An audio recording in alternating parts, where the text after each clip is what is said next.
All right, we'll check back soon. And Mark, the tornadoes in southern Indiana left damage like this, forcing some families out of their homes. WDRB's Monica Harkins is out live at one of the hardest hit areas. Monica? Fallon, we're across the street from IUS where you can see this right here, Carriage House Apartments. Crews have been out here all day repairing, removing trees, and trying to clean up this debris. You can see there was a tree actually into that roof that they've already come and picked up. We're going to look to our right a little bit and you can see these huge trees right here split completely in half. Neighbors I talked to earlier today told me they're just glad this wasn't worse.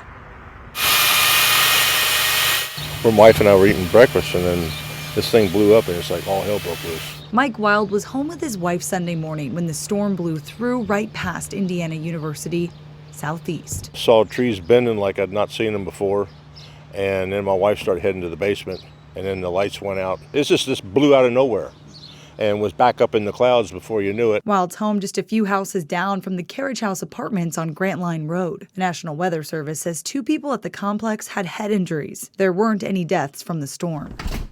Sunday, WDRB News got a tour inside one of the buildings. And as you can see, the roof is gone off of here. DeMarcus Mason speaking on behalf of his niece and her kids who were inside when it happened. She lost everything, so she's got to start from scratch. Monday, a tarp placed over the top of the building where the roof used to be. Just a block away, Paul Parrish says he feels lucky to be alive.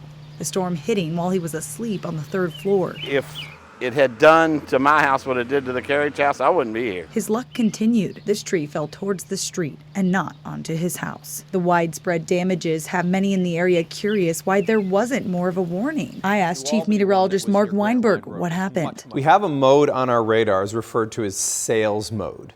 And what that does is that means we're going to get scans more quickly. The reason that's important is because that can allow us to pick up these quick tornadoes better. Problem is the Weather Service did not move us into sales mode until after the Georgetown and the northern New Albany tornado occurred. WDRB does not issue tornado warnings. Those come from the National Weather Service. They do acknowledge that there were some issues here. And what they're doing is a case study now on what occurred so that they can revise protocol and we can account for these scenarios better. Mark said it best. There was a lot that we're going to learn from this. Neighbors I talked to say it'll be a few days for debris cleanup. As you saw, those trees are massive and they're going to have to be chainsawed into littler pieces so they can be carried out of this area. Now, as far as the roofing, that could take at least a week or more. It's never easy to see all that video of all that damage. Monica, thank you.